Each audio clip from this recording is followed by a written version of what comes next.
ഒരു വ്യക്തിയെ മാത്രം കേന്ദ്രീകരിച്ചുകൊണ്ടുള്ള ആരോപണങ്ങളാണ് ഇപ്പോൾ ഉയർന്നു വന്നിരിക്കുന്നത്. സത്യത്തിൽ ഇപ്പോൾ ആരോപണം ഉയർന്നു വന്നിരിക്കുന്ന വ്യക്തി ഇതിനകത്തൊരു ചെറിയ മീനാണ്.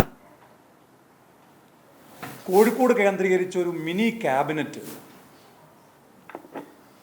ഇപ്പോൾ പ്രവർത്തിച്ചുകൊണ്ടിരിക്കുന്നുണ്ട്.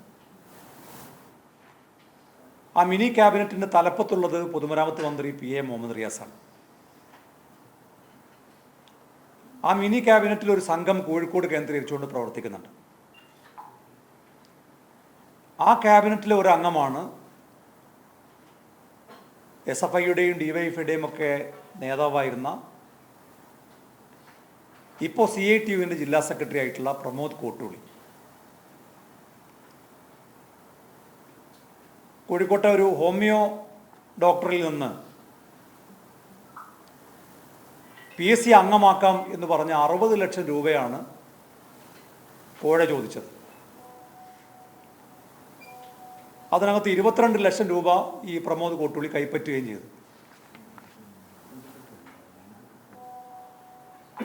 അദ്ദേഹം മാത്രം ആണ് ഇത്രയും വലിയ ഒരു പദവി ഓഫർ ചെയ്തതിൻ്റെ പിന്നിൽ എന്ന് ഒരിക്കലും വിശ്വസിക്കാൻ കഴിയില്ല. മാത്രവുമല്ല, ലോക്സഭാ തെരഞ്ഞെടുപ്പിൻ്റെ മുമ്പ് ഈ വിഷയത്തിൽ ഒരു പരിഹാരമുണ്ടായില്ല എങ്കിൽ പത്രസമ്മേളനം നടത്തി പൊതുജനങ്ങളുടെ മുമ്പിൽ ഈ വിഷയം ഉന്നയിക്കും എന്ന് പറഞ്ഞപ്പോഴാണ്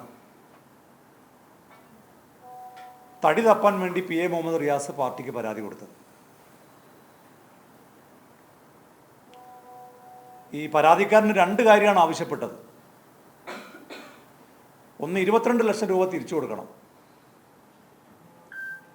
2, ഈ റിയാസ് ഉൾപ്പെടെയുള്ളവർക്ക് ഇതിനകത്ത് പങ്കില്ലെങ്കിൽ ഇദ്ദേഹത്തിൻ്റെ പേരിൽ നടപടിയെടുക്കണം. ഇപ്പം ഈ വിഷയം ഒത്തുതീർത്തിരിക്കുകയാണ്.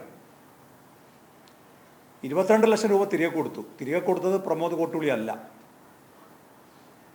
അപ്പോൾ ആരാണ് ഇത് തിരികെ കൊടുത്തത്?